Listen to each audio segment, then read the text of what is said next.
शुभमन गिल की कप्तानी में दूसरी ओडीआई सीरीज हम हार गए। पिछले 3 में से 2 सीरीज हारना। पहली सीरीज ऑस्ट्रेलिया में जब हम चैंपियंस ट्रॉफी के बाद खेले थे वहां पर हारे। 2 मैच शुरू में ही हार गए थे। तीसरे मैच में हमने रोहित शर्मा और विराट कोहली की शानदार बल्लेबाजी देखी और वो सीरीज 2-1 से अंत की। दूसरी सीरीज साउथ अफ्रीका यहाँ पर आई। पहला मैच हम जीते, दूसरा मैच साउथ अफ्रीका जीती और तीसरा मैच फिर से हम जीते। उसमें विराट कोहली शानदार प्रदर्शन करते हुए दिखाई दिए और मैन ऑफ द सीरीज भी बने वो। अब तीसरी सीरीज, ये सीरीज भी हम लोग हार गए, 2-1 से हारे। पहला जीते थे, फिर अगले 2 हार गए। न्यूजीलैंड की बी टीम मैं इसलिए कह रहा हूँ कि उनके कुछ मेन प्लेयर्स वहां पर नहीं थे। ना ही केन विलियमसन थे, ना रचिन रविंद्रा थे, ना मिचेल सेंटनर जो कि उनके रेगुलर कैप्टन हैं वो भी नहीं थे। तो इतने मेन प्लेयर्स ना होने के बावजूद वो टीम आपको घर में हरा गई, जहां पर आप अपनी पूरी फुल स्ट्रेंथ टीम के साथ खेल रहे हो, पहला मैच जीत चुके हो।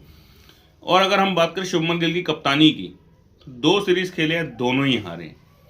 क्या आपको लगता है कि कहीं ना कहीं उनकी कप्तानी में इश्यूज हैं? देखिए, गौतम गंभीर के ऊपर हमने काफ़ी बातें की हैं, लेकिन मुझे लगता है कि यहाँ पर आपका ध्यान शुभमन गिल की तरफ भी डालना बहुत ज़रूरी होगा। बेकार में हम उस बंदे को पोस्टर बॉय बनाने में लगे हुए हैं, क्योंकि हमें कहीं ना कहीं ये पता है कि विराट कोहली अब छोड़कर जाने वाले हैं, रोहित शर्मा भी जाने वाले हैं, fag end of their career वो चल रहे हैं। तो अब इंडियन क्रिकेट में जरा हमेशा से कल्चर रहा है एक सुपर हीरो या एक आपका जो कि आपकी क्रिकेट की इमेज को लेकर चलता है। चाहे आप सचिन तेंदुलकर की बात कर लें, फिर उसके बाद MS धोनी की बात कर लें, फिर विराट कोहली, रोहित शर्मा, और अब इंडियन क्रिकेट शायद चाहती है कि एक और पोस्टर बॉय आए।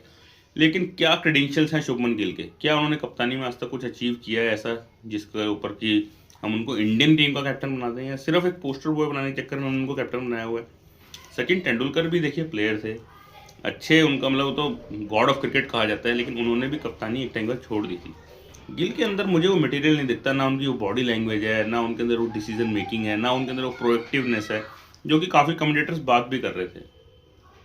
आप इस मैच की अगर कप्तानी की बात करें, जडेजा को इतनी लेट लेकर आना, कुलदीप के ऊपर भरोसा ना दिखाना, नीतीश रेड्डी से 8 ओवर करवाना, मैं मानता हूँ कि आप ट्राई कर रहे हो, लेकिन आप डिसाइडर गेम में ट्राई नहीं करते हो इतना कुछ। तो ये कप्तानी उनकी खराब थी।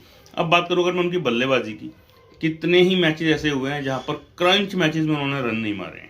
देखिए, बेशक उनका डबल 100 है, बेशक उनके ओडीआई में 60 की एवरेज है, बेशक उन्होंने टेस्ट मैचेस में अभी इंग्लैंड में बेहतरीन रन बनाए, लेकिन क्रंच सिचुएशंस में मैचेस उन्होंने नहीं बनाए। और अभी भी अगर मैं कहूँगा उनके इंटरनेशनल करियर की जो बेस्ट इनिंग है वो है गाबा में 91 रन की इनिंग, जब इंडिया चेस कर रही थी। इसके अलावा उन्होंने कुछ भी नहीं किया है भाई।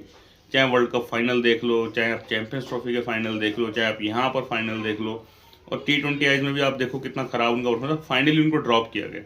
मुझे लगता है कैप्टनसी मटेरियल वो नहीं है। श्रेयस अय्यर को आप कप्तानी दे सकते हैं, ज़बरदस्त मटेरियल है। बाकी आप लोगों की राय में जरूर जानना चाहूँगा, देखते हैं क्या होता है। Thanks for watching 248 not out.